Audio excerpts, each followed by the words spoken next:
SSC के GK GS series में आप लोगों का फिर से स्वागत है। तो आज का टॉपिक है अरब एवं तुर्क आक्रमण। पहला है, भारत पर पहला सफल मुस्लिम आक्रमण किसने किया था? तो मोहम्मद बिन कासिम ने। मोहम्मद बिन कासिम ने सिंध पर आक्रमण किस वर्ष किया था? तो 712 ईस्वी में। सिंध पर अरबों के आक्रमण के समय वहां का शासक कौन था? तो दाहिर था। मोहम्मद बिन कासिम किस खलीफा का सेनापति थे? तो खलीफा अल वलीद या वालिद। भारत पर आक्रमण करने वाला पहला तुर्क शासक कौन था? तो सुबुक्तगीन था। लेकिन सफल अगर पूछे, ये तुर्क की बात कर रहा है तो तुर्क में सही है सुबुक्तगीन। महमूद गजनवी ने भारत पर पहला आक्रमण किस वर्ष किया था? तो 1000 ईस्वी में। महमूद गजनवी ने भारत पर कुल कितने आक्रमण किए? तो 17 आक्रमण किए। महमूद गजनवी का सबसे प्रसिद्ध आक्रमण कौन सा था? तो सोमनाथ मंदिर पर आक्रमण था। सोमनाथ मंदिर पर महमूद गजनवी ने किस वर्ष आक्रमण किया था? तो 1025 ईस्वी में। महमूद गजनवी के दरबार में कौन सा इतिहासकार था? तो अल-बिरूनी, फिरदौसी, उतबी ये सभी थे। किताब उल हिंद नामक पुस्तक किसने लिखी थी? तो अल-बिरूनी ने। शाहनामा का लेखक कौन था जिसे पूर्व का होमर कहा जाता है? तो फिरदौसी था। महमूद गजनवी की मृत्यु किस वर्ष हुई थी? तो 1030 ईस्वी में। मोहम्मद गोरी ने भारत में पहला आक्रमण किस वर्ष किया था? तो 1175 ईस्वी में। तराइन का पहला युद्ध किनके बीच हुआ था? तो मोहम्मद गोरी और पृथ्वीराज चौहान के बीच। तराइन के पहले युद्ध में किसकी विजय हुई थी? तो पृथ्वीराज चौहान की। तराइन का दूसरा युद्ध किस वर्ष हुआ था? तो 1192 ईस्वी। तराइन के दूसरे युद्ध में किसकी विजय हुई थी? तो मोहम्मद गोरी की। चंदावर का युद्ध किस वर्ष हुआ था? तो 1194 ईस्वी में। चंदावर का युद्ध किनके बीच लड़ा गया था? तो मोहम्मद गोरी और जयचंद के बीच। मोहम्मद गोरी ने भारत में किसे अपने जीते हुए क्षेत्रों का कार्यभार सौंपा था? तो कुतुबुद्दीन ऐबक को। किस शासक ने नालंदा विश्वविद्यालय और विक्रमशिला विश्वविद्यालय को नष्ट किया था? तो बख्तियार खिलजी ने। मोहम्मद गोरी की मृत्यु किस वर्ष हुई थी? तो 1206 ईस्वी में। मोहम्मद गोरी को किसने पराजित किया था जब उसने 1178 में गुजरात पर हमला किया था? तो भीम द्वितीय ने किया था। हालांकि ये जो है उस समय छोटा था, इसकी माँ जो है उन्होंने इसके एवज में या फिर कहूँ इसके संरक्षक के रूप में लड़ाई की थी। गजनवी वंश का संस्थापक कौन था? तो अलब्तगीन था। मोहम्मद गोरी के सेनापति का नाम क्या था जिसने बंगाल और बिहार पर विजय प्राप्त की थी? तो बख्तियार खिलजी था। महमूद गजनवी के भारत आक्रमण का मुख्य उद्देश्य क्या था? तो धन लूटना और मूर्तियों को तोड़ना। किताब उल यामिनी का लेखक कौन था? तो उतबी था। किस शासक के अधीन दिल्ली सल्तनत की स्थापना हुई? तो कुतुबुद्दीन ऐबक के अधीन। मोहम्मद गोरी की भारत विजय के बाद उसके किस गुलाम ने भारत में एक स्वतंत्र राज्य की स्थापना की? तो कुतुबुद्दीन ऐबक ने। भारत में एकता प्रथा को किसने शुरू किया था? तो देखो, इसे एक संस्था के रूप में हिंदू कमीशन ने शुरू किया, लेकिन अगर पूछे एकता प्रथा किसने शुरू किया था तो मोहम्मद गोरी ने ही शुरू किया था। भारत में मुस्लिम राज्य का संस्थापक किसे माना जाता है? तो मोहम्मद गोरी को। मोहम्मद गोरी ने किसे राय पिथौरा की उपाधि दी थी? तो इसने राय पिथौरा की उपाधि नहीं दी थी, बल्कि पृथ्वीराज चौहान का ही जो है दूसरा नाम, या फिर पृथ्वीराज चौहान को ही राय पिथौरा कहा जाता है। लेकिन ये क्वेश्चन गलत है क्योंकि मोहम्मद गोरी ने इसे ये उपाधि नहीं दी थी। मोहम्मद गोरी का अंतिम आक्रमण किसके खिलाफ था? तो पंजाब के खोखरों के खिलाफ था। किस युद्ध ने भारत में मुस्लिम शक्ति की स्थापना की? तो तराइन के दूसरे युद्ध में। तहकीक ए हिंद नामक पुस्तक किसने लिखी थी? तो अल-बिरूनी ने। तराइन के दूसरे युद्ध के बाद पृथ्वीराज चौहान को कहां कैद कर लिया गया था? तो गजनवी में। मतलब कहां कैद कर लिया गया था? तो गजनी में। महमूद गजनवी के आक्रमणों का सामना करने वाला भारतीय राजा कौन था? तो राजा जयपाल था। मोहम्मद गोरी का भारत पर पहला आक्रमण किस क्षेत्र में हुआ था? तो पहला मुल्तान में हुआ था। किस शासक ने महमूद गजनवी को हराया था? तो देखो, इन तीनों में से तो किसी ने भी नहीं। क्योंकि जयपाल जो है वो मोहम्मद गजनवी से हार गया था, हराया नहीं था, तो इसलिए किसी ने नहीं हुआ। मोहम्मद गोरी की हत्या किस जगह पर हुई थी? तो दमक नामक जगह पर हुई थी। सिंध विजय का उल्लेख किस पुस्तक में मिलता है? तो चचनामा में मिलता है। चचनामा किस भाषा में लिखी गई थी? अरबी में लिखी गई थी, बाद में इसका फारसी में और उसके बाद उसका अंग्रेजी में अनुवाद हुआ। मोहम्मद बिन कासिम का सिंध पर आक्रमण करने का मुख्य उद्देश्य क्या था? तो साम्राज्य का विस्तार करना और इस्लाम का प्रचार करना, ये दोनों ही था, लेकिन धन लूटना नहीं था। हाँ, किस राजा ने महमूद गजनवी के खिलाफ शाही वंश की स्थापना की थी? तो जयपाल ने की थी। महमूद गजनवी के साथ भारत कौन सा विद्वान आया था? तो अल-बरूनी आया था। अल-बरूनी ने किस राजा के बारे में लिखा था? तो महमूद गजनवी के बारे में लिखा था। गजनी साम्राज्य की स्थापना कहाँ हुई थी? तो गजनी अफगानिस्तान में। महमूद गजनवी ने किस भारतीय राजा को हिंदू शाही वंश का शासक बनाया था? तो आनंद पाल। देखो, इसका इस तरह से अगर तुम कॉन्टेक्स्ट में समझना चाहो तो इस तरह से कि जब महमूद गजनवी ने आक्रमण किया तो उस समय पहले जयपाल शासक था, लेकिन जयपाल ने जो है फिर आत्महत्या कर ली, तो उसके बाद आनंद पाल शासक बना। तो महमूद गजनवी की वजह से जो है आनंद पाल शासक बना। इस कॉन्टेक्स्ट में अगर ये पूछे तब जाके सही है, लेकिन ऐसा क्वेश्चन नहीं पूछा जाएगा, ये क्वेश्चन गलत है। मोहम्मद गोरी का कौन सा दास बाद में दिल्ली सल्तनत का पहला सुल्तान बना? तो कुतुबुद्दीन ऐबक। मोहम्मद गोरी का वास्तविक नाम क्या था? तो शिहाबुद्दीन मोहम्मद गोरी। तराइन का प्रथम युद्ध किस क्षेत्र में लड़ा गया था? तो हरियाणा में। सोमनाथ मंदिर किस राज्य में स्थित है? तो गुजरात में। अरेबियन नाइट्स का लेखक कौन था? तो देखो, अल-बिरूनी, उत्बी फिरदौसी, इन तीनों में से तो कोई भी नहीं है। हिंदुस्तान की राजधानी के रूप में किसे जाना जाता था? तो दिल्ली को। महमूद गजनवी के समय कन्नौज का शासक कौन था?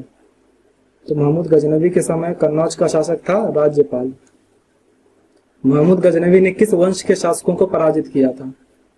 तो गजनवी ने उस समय प्रतिहार था नहीं, चौहान, चंदेल, सब नहीं, शाही वंश होगा, क्योंकि शाही वंश का ही शाही या फिर हिंदू शाही वंश कहते हैं, जिसमें जयपाल, आनंदपाल ये सब थे। मोहम्मद गोरी ने भारत में किस युद्ध के बाद स्थायी मुस्लिम शासन की नींव रखी? तो तराइन के दूसरे युद्ध के बाद। किस शासक ने गजनवी की उपाधि धारण की? तो महमूद गजनवी ने। देखो, इसमें कुछ क्वेश्चन ऐसे इसलिए आ जाते हैं क्योंकि पूरे टॉपिक से जितने भी क्वेश्चन बन सकते हैं वो सारे मैंने यहाँ ला दिए। महमूद गजनवी के दरबार में उतबी कौन था? तो एक इतिहासकार था। मोहम्मद बिन कासिम ने भारत में कौन सा कर लगाया था? तो मोहम्मद बिन कासिम ने जजिया कर स्टार्ट किया था, सबसे पहले इसी ने लिया था, फिर यही आगे चलकर जो है अकबर बंद कराता है, फिर औरंगजेब दोबारा से शुरू कर देता है, और इसी में जो है सबसे पहले फिरोज शाह तुगलक ने ब्राह्मणों से भी जजिया लिया।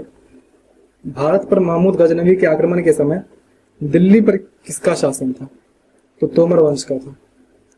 तराइन के दूसरे युद्ध के समय दिल्ली का शासक कौन था?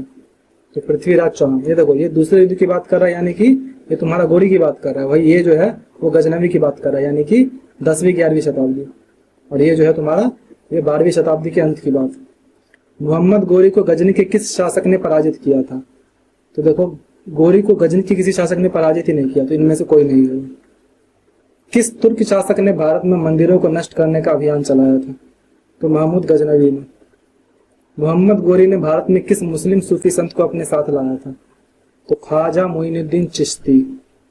तराइन के दूसरे युद्ध में पृथ्वीराज चौहान का सेनापति कौन था? तो गोविंद राय था। तारीख हिंद नामक पुस्तक किसने लिखी थी? तो अल-बरूनी ने लिखी थी। किस शासक ने सुल्तान की उपाधि धारण की थी? तो महमूद गजनवी ने सबसे पहले सुल्तान की उपाधि धारण की थी।